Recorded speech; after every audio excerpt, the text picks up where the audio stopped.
What? What's What going up? on?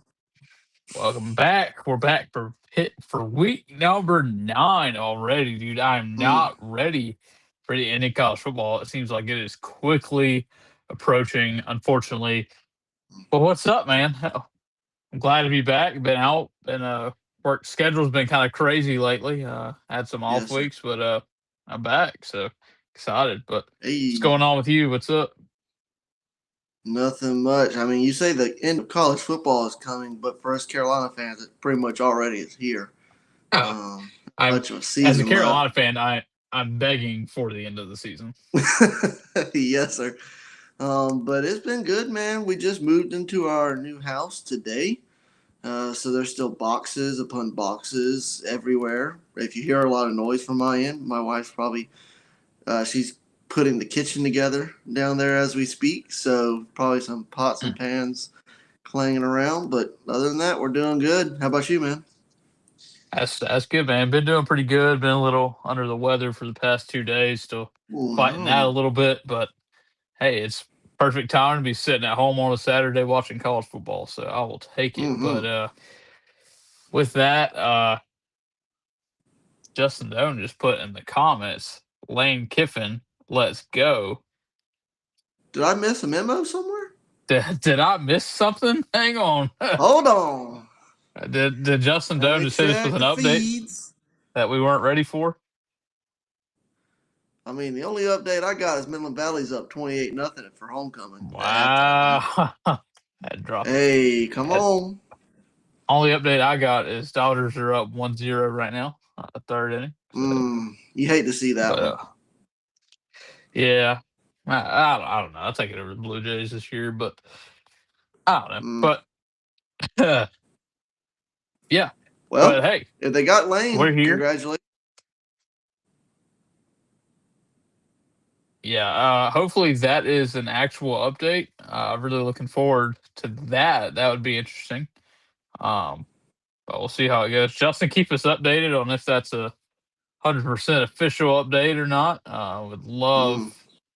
to have a live update from you there. So Yes, sir. appreciate that. But with that, let's jump into some college football picks. Coming at you first, they offered Lane $81 million over 10 years. That would Wow. make him the highest paid coach in college football. I did see that. I did not see an acceptance. That's maybe where he was going there, but Mm. it would be Fair. interesting to see.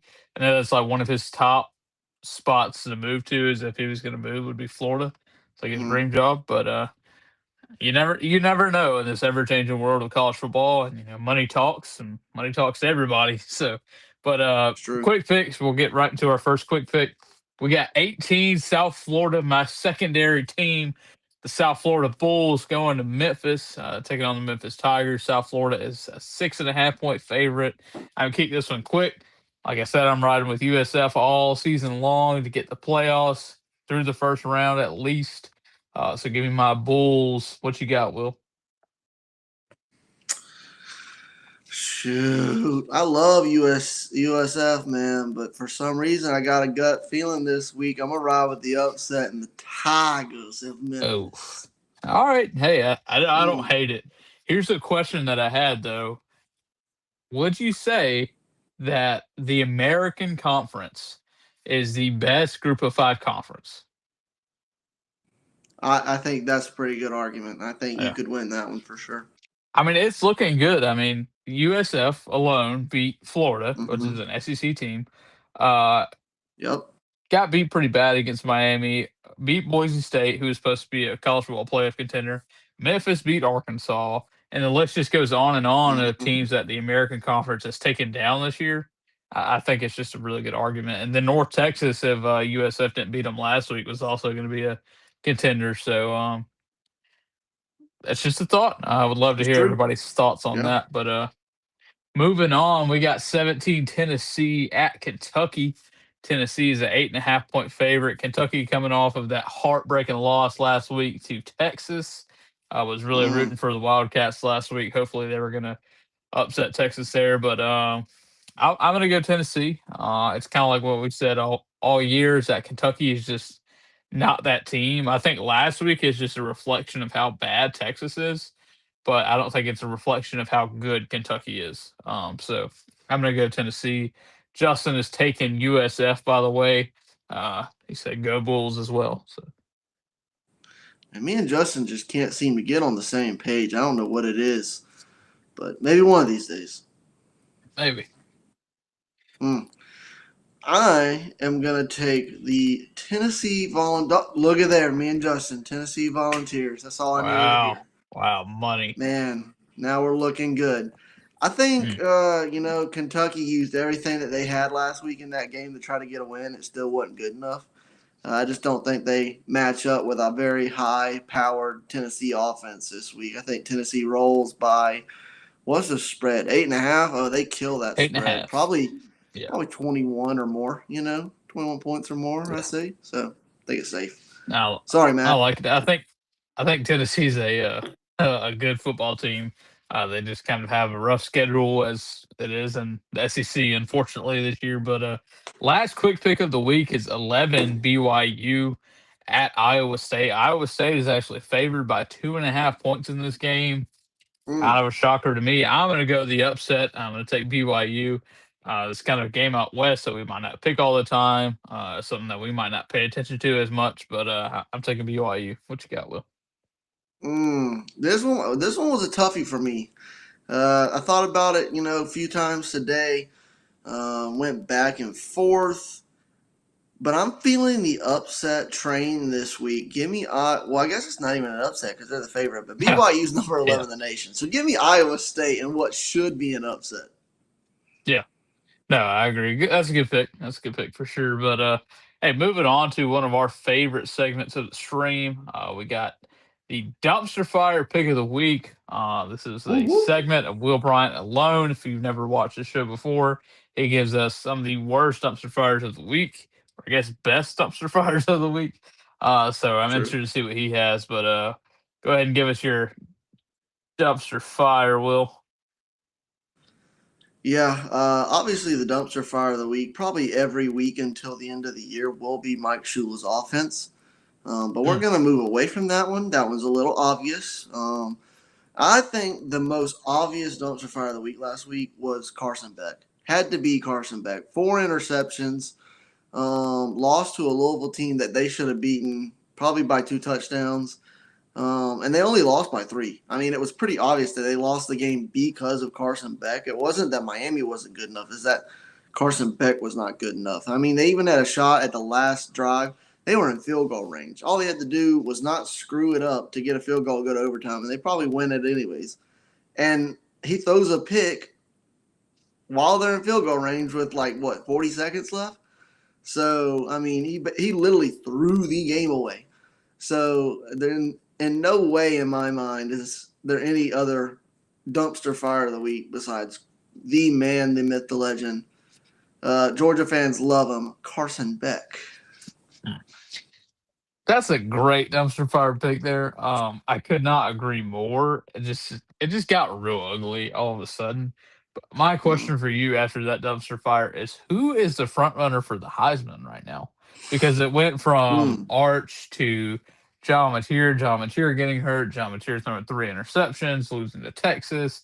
At the beginning of the year, we thought it was going to be Lenore Sellers, and it was Carson Beck, throws 4 interceptions. It's just like, who's going to win the Heisman? Is it going to be a quarterback? Are we going to see Jeremiah Smith out of Ohio State? Maybe even Jeremiah Love out of Notre Dame. Hey, that was my pick. What are you thinking now? I know, but what are you thinking right now as far as that goes? Man, I think there's some real underdogs in the Heisman race right now. I think you cannot sleep on Ty Simpson. He hasn't been exactly flashy, but he makes the big pass when they need it. Like every time you think that Bama needs a throw, outside of the first game in Florida State, obviously that was a mess, but that was more of a team loss than it was a Ty Simpson loss. But I mean, he makes every throw. I mean, last week or the week before against Vanderbilt, where they needed a couple big passes down the stretch, and against Missouri, where he had to throw some dots in there on 4th down. Like he is putting the ball in the money. He's leading the right way at quarterback.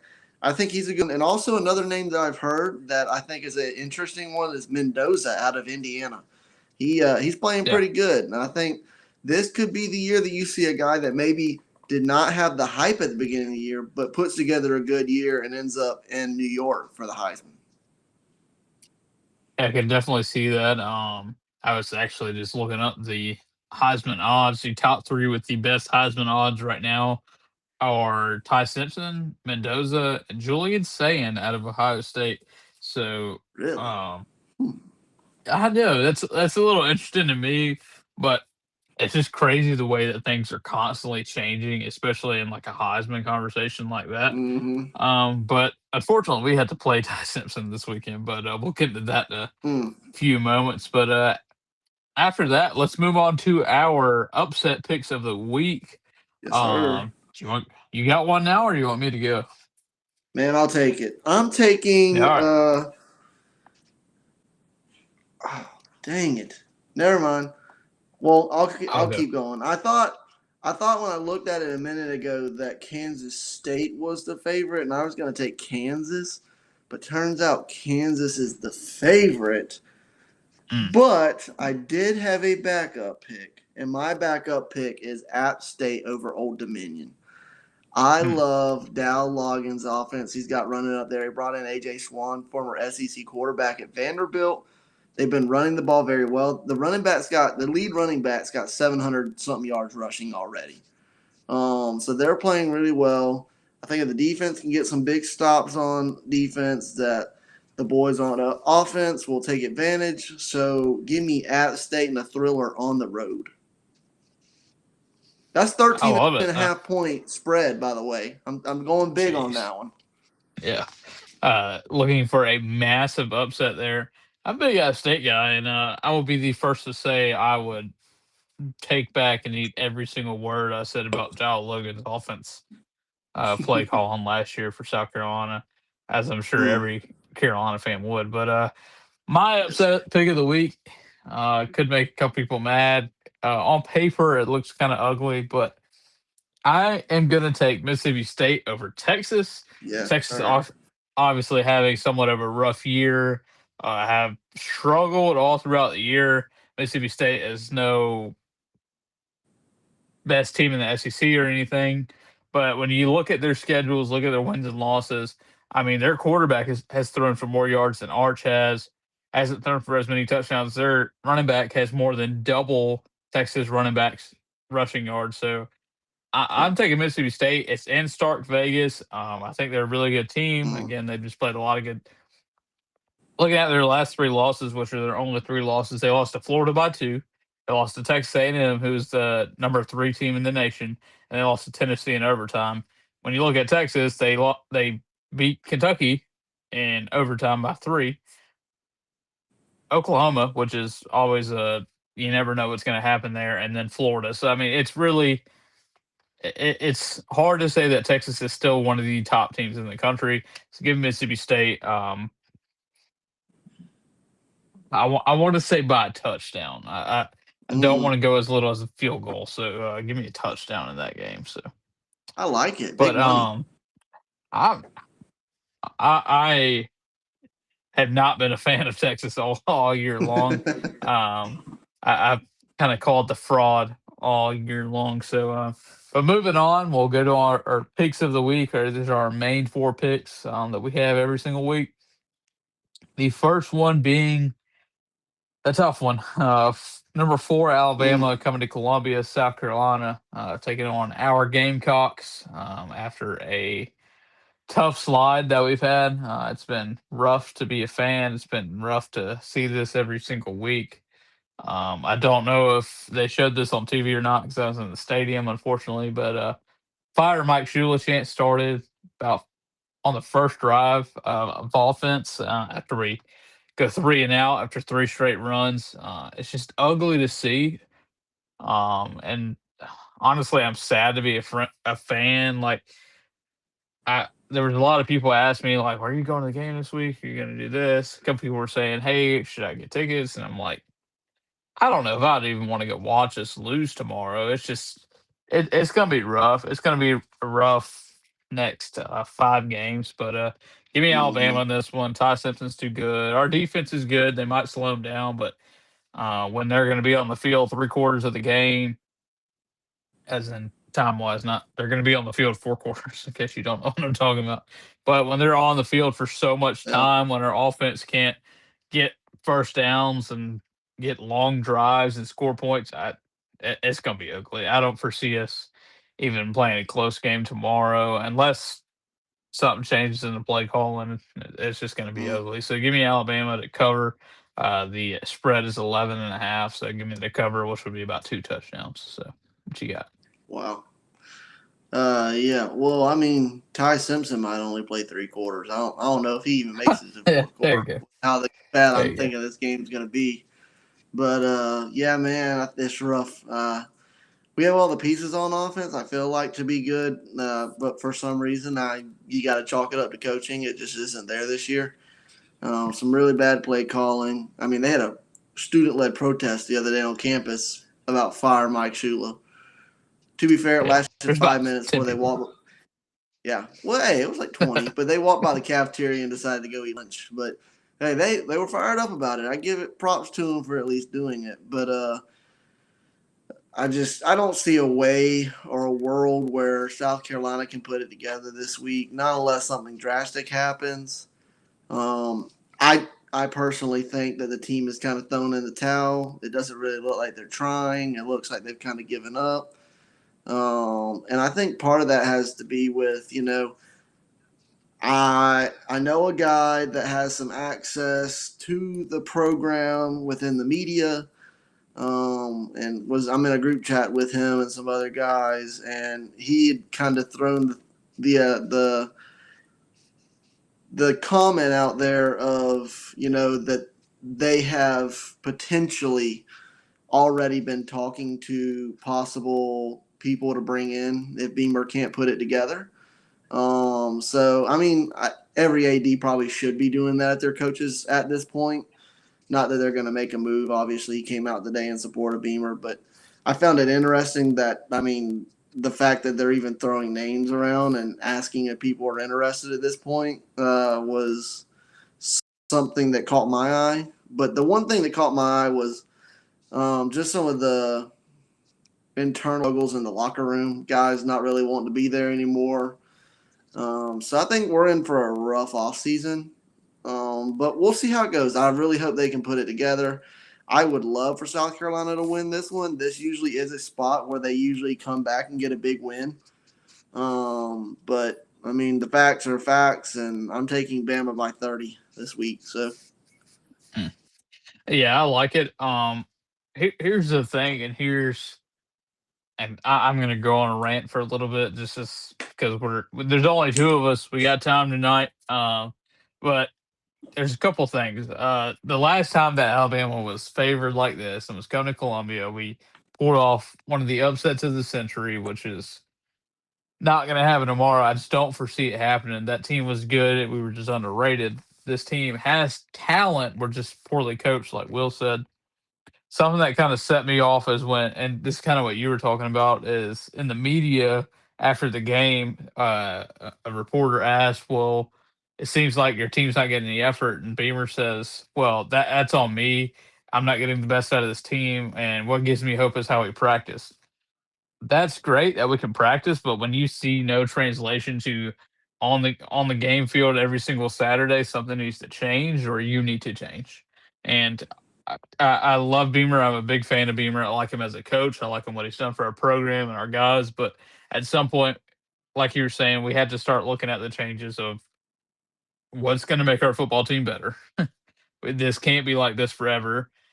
You can't go on your 4th offense coordinator in however many years he's been there. It's at some point it's on the head coach, and you can't just blame it on offensive play calling. It's a team as a whole, and, yep, and it's really unfortunate to say that, but I don't know. Something's got to change, and hopefully it'll change soon because I'm tired of watching this every Saturday. So, I but agree. I mean, I'm kind of to my wits' end. I told my dad the other day, I was like, I want Beamer to succeed, but at the end of the day, if you can't be the guy that leads the change, then you need to change, and by that I mean he needs to go.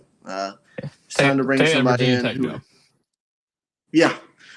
I mean, I think we really just need someone who knows how to be a head coach, and that's nothing against Beamer, but he doesn't really, outside of special teams, he doesn't really coach anything to an extent of like, he's not a guru. Like we need either an offense or a defensive guru to come in and just turn the team around one way or the other to where we're so good on one side of the ball that you can just be mediocre on the other side and get a win. And that's what most teams are. Like you look at Georgia half the time, like when they got good at first, their defense was really, really good. And their offense was not bad. Like I'm not saying that, but like they were good enough to go out and get you a win because the defense was not allowing anybody to score. And that's how Kirby built up to now. They have a really good offense, and the defense has fell off a little bit, but he can afford to do that because he's got talent on both sides of the ball.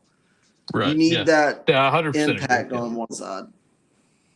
Yeah, exactly. But I'm sure we can talk about this all night. Just talk about the misery of being a Carolina fan. But let's move on to Justin Doan's upset pick of the week, which is number 3 Texas A&M going to Death Valley, taking on number 20 LSU. A&M's a 2.5-point favorite in this game. LSU also having a little bit of a slide as well. We could have won that game as well. I'm gonna try and stop bringing up Carolina, but it's hard. But I don't see it. Unfortunately, I don't see LSU taking down A&M this week.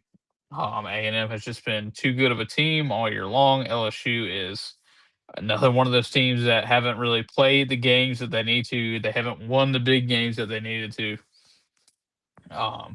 And you look at their losses. I mean, they lost to Ole Miss, lost to Vandy. They beat us by 10. They beat Florida. I mean, there's nothing that sticks out to me and says this is the best team that's going to be on the field on Saturday. I mean, Marcel Reed has 1,700 passing yards and only 4 interceptions on the year. Gus is not quite living up to what he was supposed to. Did I say Gus? Does? My bad. Nussmeier has just not lived up to what he was supposed to do this year. So give me Texas A&M to win this one by a touchdown.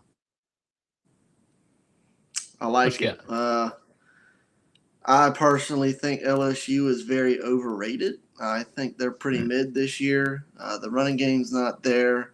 Nussmeier is the definition of a mid quarterback. I don't know where he gets his hype.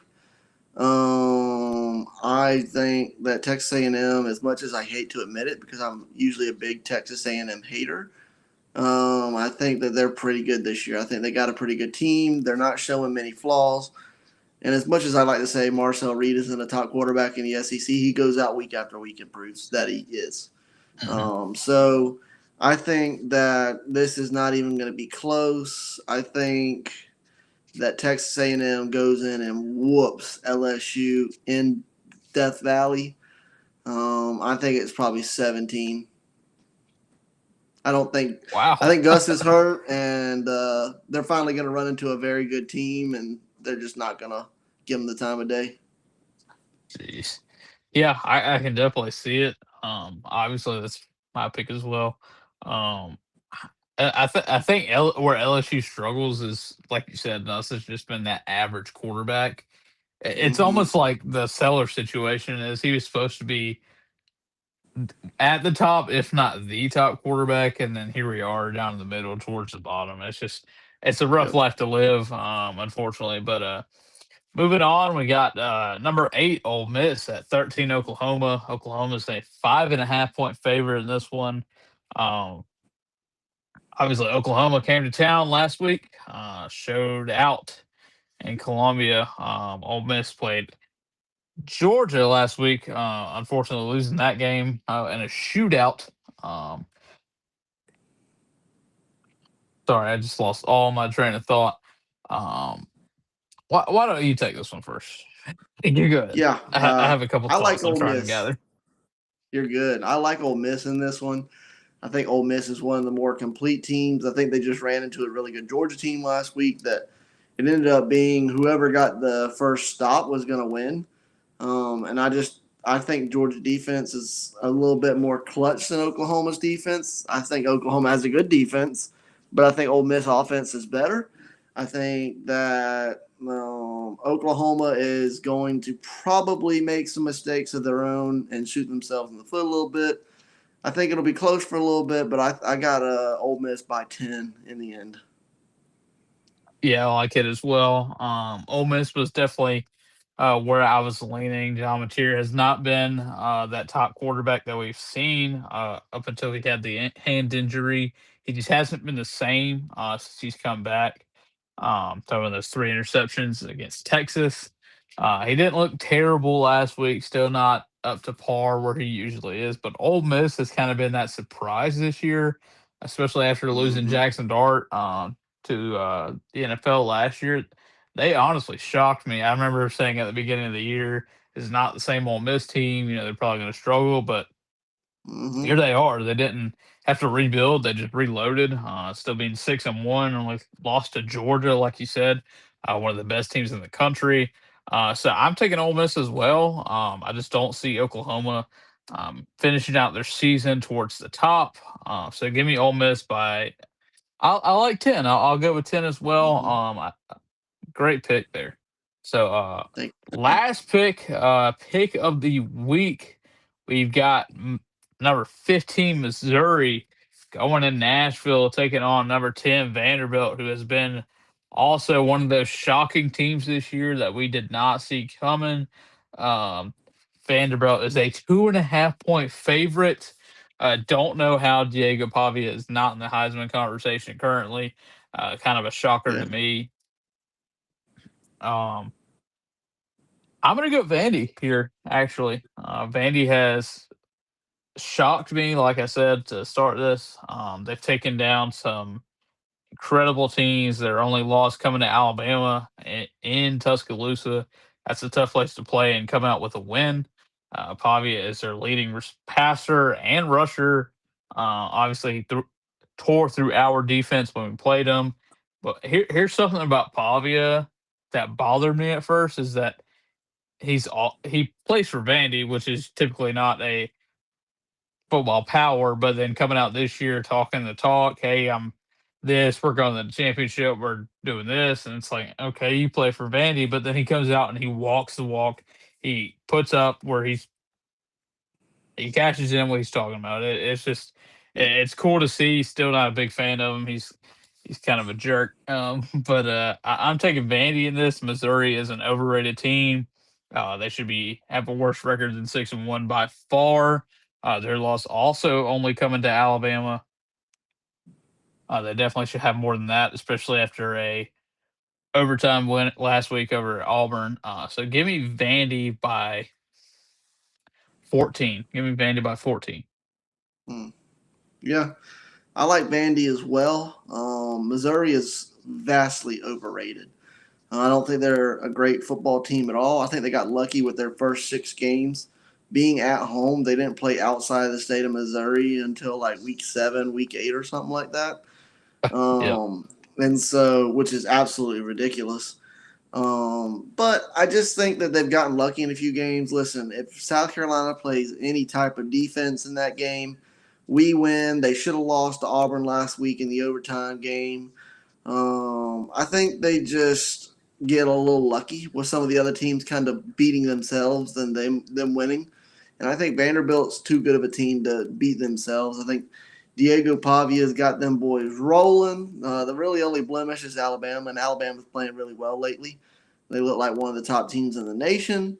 So I like Vandy. I mean, they're at home. Vandy this year typically is not going to lose at home. It's not a top tier environment by any means, but I mean, the fans are definitely getting behind them. It's definitely not the same old Vanderbilt that Nick Saban once mentioned.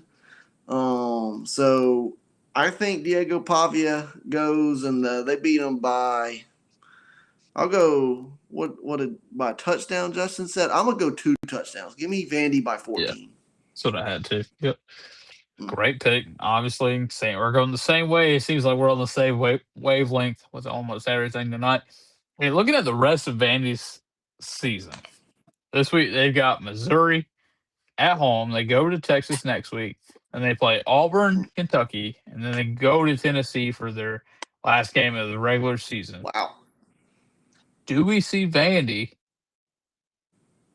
make the playoff as a 11-1 team? Probably not a conference champion.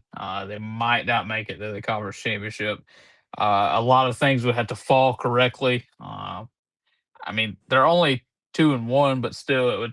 Some things would just have to work out perfectly. But what do you think there as far as Vandy in the playoff?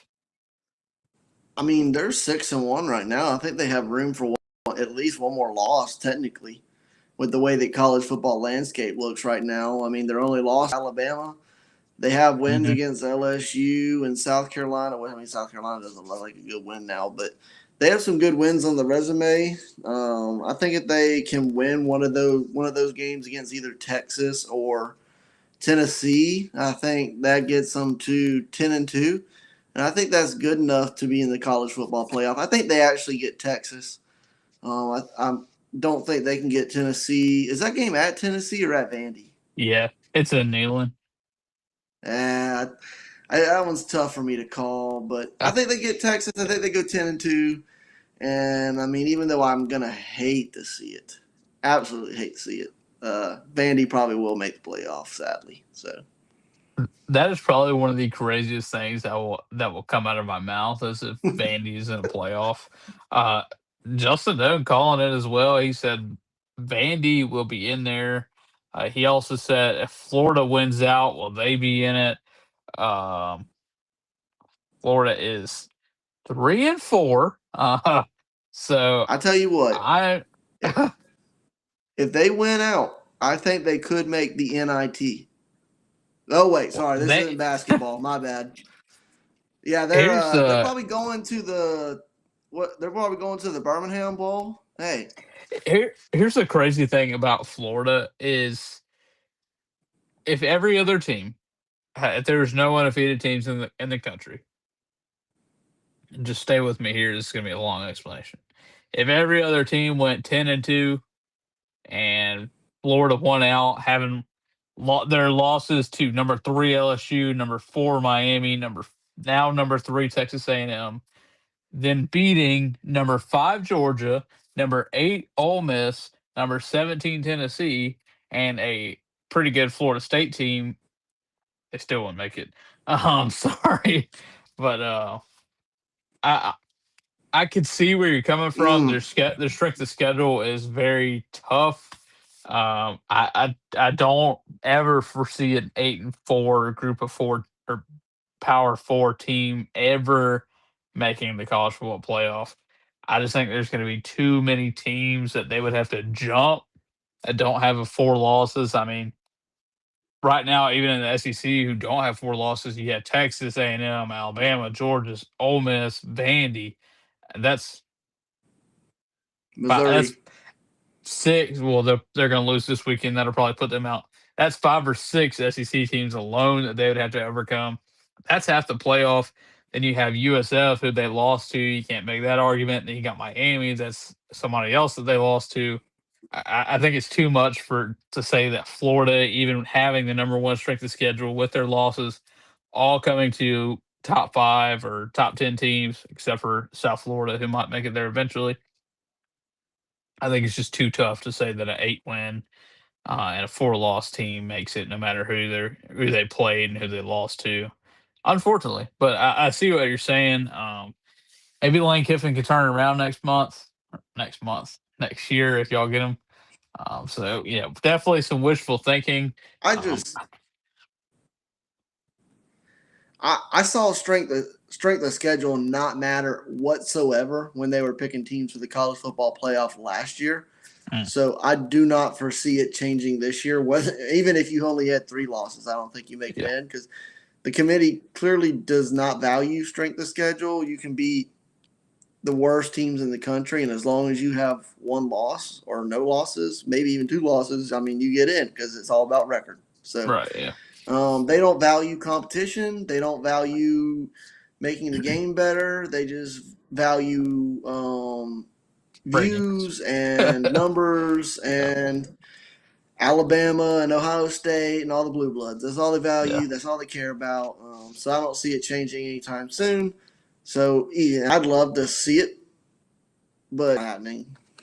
Yeah, you would also have to go with the argument of if Carolina won out at 8-4, beating number 4 Alabama, 8 Ole Miss, 3 Texas A&M, then a Clemson team who's not ranked very high with losses to number 10 Vandy, number 15 Missouri, number 11 LSU, and number what is Oklahoma now. I'm not sure what they are exactly right now. And it's kind of the same 13. scenario, not to 13, not quite to the same. Well, I don't know. It would kind of even out, especially with Florida having a loss to USF and us having a loss to just about every top 10 team in the country. It would kind of even out. I mean, it would a 8-4 Carolina make it? Would a Florida 8-4 Florida make it?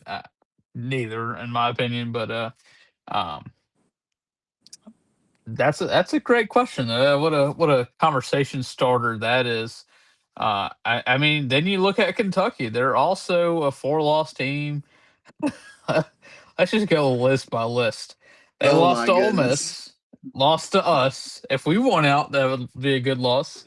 They Mm-hmm. lost to Georgia, lost to Texas. They would beat Tennessee, beat Florida, beat Vandy, beat LSU.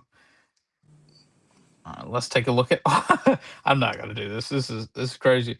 This is why 8-4 teams couldn't make it because it would be like 6 different tiebreakers at the bottom.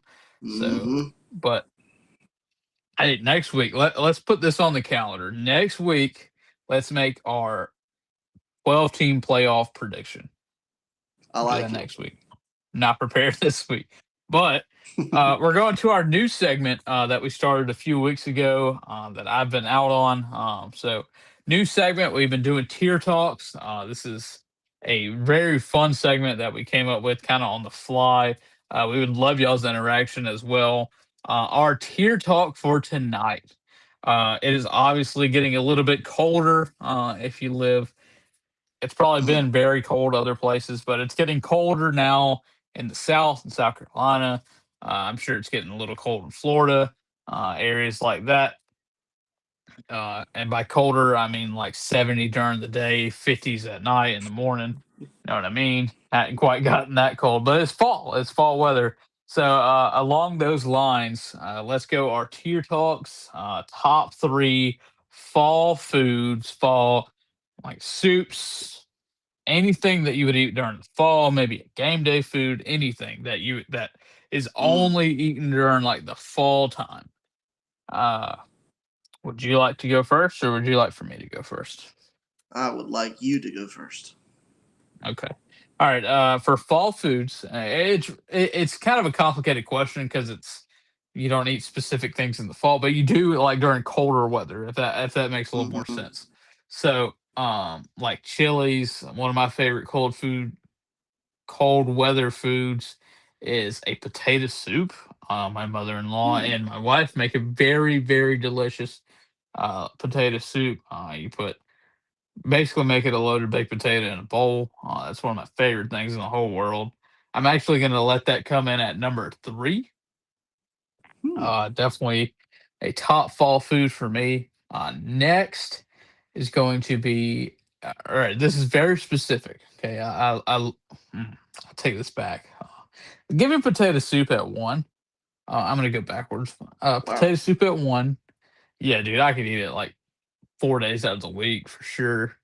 Number 2, give me a chili. Mm. Because in my mind, I'm thinking specifically like I come home from the woods in the morning, come home, come watching football. Wife's got a pot of chili on. Nothing like it. That's Mm. peak fall weather for me. It's one of the best things that you can have in this whole world. Number 3, I'm going to go. Um, hmm, struggling. Those are my top 2. I don't have a third one. Mm. It's not bad. Yeah. Let me contemplate a third one. You go ahead. Well, for me, I'm a little picky eater, so some of those not big on a lot of things that would necessarily be qualified as fall things. Mm, Number 3 for me I think maybe not fall, but cold weather. I think Christmas on Yeah. Breezy Let's go Hill. cold weather foods. Yeah, I think Christmas on Breezy Hill when we have the soups beforehand. My mom makes a pizza soup. That is going to be my number 3. I love the pizza soup. It's actually one of the only soups that I like outside of the soup they have at the hibachi restaurant. So Oh yeah, number 3, yeah, that one's. If I could do that fire. one, it might be number 1. But I'll go pizza soup number 3. Number 2, I think it's a year-round thing, but it just hits different when it gets cold outside. Give me a s'more. I think Oh s'mores yeah, are yeah. underrated. Like around the fire, dude, you can't beat a good s'more.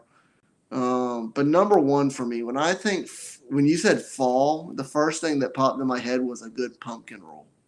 And I'm not a big pumpkin person, but have you ever had like a good pumpkin roll? Have you ever Can't had say I one? have. I It don't even know what is you're talking about. delicious, dude. Trying to think. Let's see if I can find a picture of it real quick and show it to you. They are Pumpkin so roll. good. My grandma, my Mimi, or my Aunt Beth, they used to make them for like Thanksgiving time and everything, Halloween time, and they Yeah. were so good. Hold on, let's Huh. see. Oh Interesting. yeah. Hold on, let's see. Let's get a picture. Let's get a close up. Yeah, okay, here we go. Justin Dunn's got it. He's got deer sausage, eggs and grits, potato soup, and oh yeah. I've had that. Yeah, those are good. Mm. Mm-hmm. Oh yeah, yeah, Oh yeah. yeah. Mm-hmm. Mm-hmm. I don't blame you. I don't blame you there. I tear those up Justin. every day of the week. Yes, sir. Yes, sir. Deer sausage, eggs, and grits. Is that all? Hmm. You're gonna have to explain this to me. Is that separately? Here's what I do with grits. If I have like a meat and like if I have sausage or bacon, it's going in the grits 10 times out of 10. Hmm. I'm not eating my grits and then grabbing a piece of my sausage along with it. Now it's all going to be in there. Not a huge fan of eggs and grits. I know some people might like that. But I'm not sure. Hey, scrambled eggs. That's another note. Hmm. Yeah, see, that's what I'm saying. Some people put their scrambled eggs and their sausage and everything in grits. I put my sausage and bacon and all that in there. Making myself hungry just thinking about all this. Here's my question. Never. Yeah, Um, do you put cream cheese in your grits when you're cooking them? no, but I put milk in my grits. Hear me out. Cream cheese, like you're making a big pot of grits, some cream cheese in there, it'll change your life, dog. My Really, uncle up in the swamp does it like that. Best, they're cream it makes cheese. them so creamy. They're so I feel like good, it would dude. make it sweet though. They don't, no. Mm-mm. Really, that's I mean, interesting. some of it is I've never heard of once you it. get it going, you throw some salt in there too, and then maybe some cheese, some shredded cheese go in there Yeah, too, and it yeah. is I'm fire. definitely a cheese, salt, and pepper. Justin Doan says he uses heavy cream in his grits. Hmm, Uh, interesting. we're gonna talk about top tier grits next week. No, Yes, just sir. kidding. But Oh, your still waiting on wife. that. Yeah. So she has Hmm. been making. Oh, she hasn't been making. She made this the other week. She made. This was actually going to be my third because it kind of fell in the fall. So when we had it, she made homemade deer sausage and gravy biscuits. So that was Hmm. real good the other day. So really enjoyed that. Interesting. Definitely one of my favorite. I'm waiting on this answer from Justin on if he puts all that stuff inside of his grits or if he does it separately on the side. Hmm. Um, People need to know. I'm really. I can't leave this show without finding out. Justin, But please let us hey, know. anybody who's in the chat hasn't heard, we're talking about top tier fall / cold weather foods. I only had two. I had three. I was potato soup. Um, Whoa, ooh, all mixed in with buffalo, like buffalo that sauce. Oh, he might have lost huh. me right there. I don't know. Buffalo I feel like sauce. it's getting a little too much. Now No, no, that sounds good. I like hot sauce in my grits from time to time. Mm, Place There's a local place here. It's called Old McDonald Fish Camp, and that if you've place is ever good. been, you get sausage or not sausage. You get grits and hush Hush puppies puppy. brought to your table Mm-hmm. now. So I what I do is I take a little bit of hot sauce. I think I have Tabasco, put a little bit of my grits, and then I take my hush puppy and I mix it all up and dip my hush puppy in my grits. Very, very good. One of my favorite things. Homemade vegetable soup is Hmm. definitely a very, very good cold weather um, food that I enjoy as well. I like to have Oh, various things in my vegetable soup. Definitely a great option there. Oh my there. goodness, Will. You have been called out on the stream, Will. Mm. Listen, Uh, there's so many places that she says I have not taken her yet, but we just moved here for like good. So I mean, we're really only hitting the top of where we can go from here. You know. well, that should have been one of the first places. Old Well, McDonald we Fish had to hit Camp like is we a had to hit Blue staple. Top and Pink Dipper and Snow Cap and all that. You know. Oh, you could go to Old McDonald Fish Camp, go at 5 o'clock on a Friday, then leave, and then go to Pink Dipper. That's how you do it. So Holly is Holly read my mind.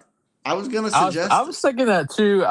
Yeah. Definitely should do a double date. Mm, I'm in for that. Hey, sign me up. Next I'm weekend. in. I Yes, don't know what please. we have planned. But I think it's if we Halloween, don't but have anything planned, they're open on Saturday. whenever I'm down whenever you are. Uh, Me too. I mean, before it gets dark, it don't matter. I'm just kidding. Yes, sir. But definitely need to put that on the calendar. Mm-hmm. Definitely be excited for that. But hey, that's our show. It was a Mm. little bit of a quicker one tonight. Um, I think we just turned this our show into a group chat. Let's make it happen. Let's make it happen. Let's make the plans get out of the show. I'm down though. I definitely don't mind company Mm-hmm. at Old McDonald's Fish Camp. Would love Amen. to introduce someone new to Old McDonald's Fish Camp. I can't believe you haven't taken her there, Will. It's been on Have you the taken her list to for a Midway? while.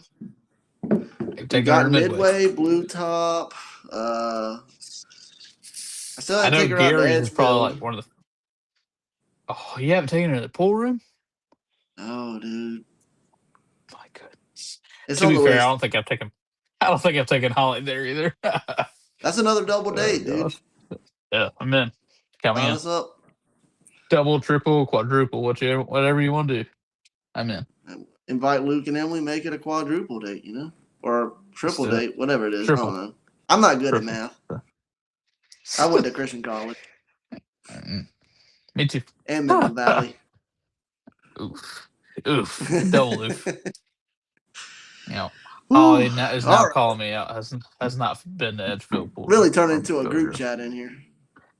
Hey, that's okay. This is a family show. Family show. That's So, right. but hey, that's our show. We're excited for another weekend of college football, except for being a Carolina fan. Not looking forward to tomorrow. But hey, Mm-mm. maybe I'll be happy next week. We'll see. But good night, guys. Y'all have a great weekend of college football. Got anything else, Will? Yep. Like, Uh, share, follow, hit those bells, ring those notifications, share this to your friends.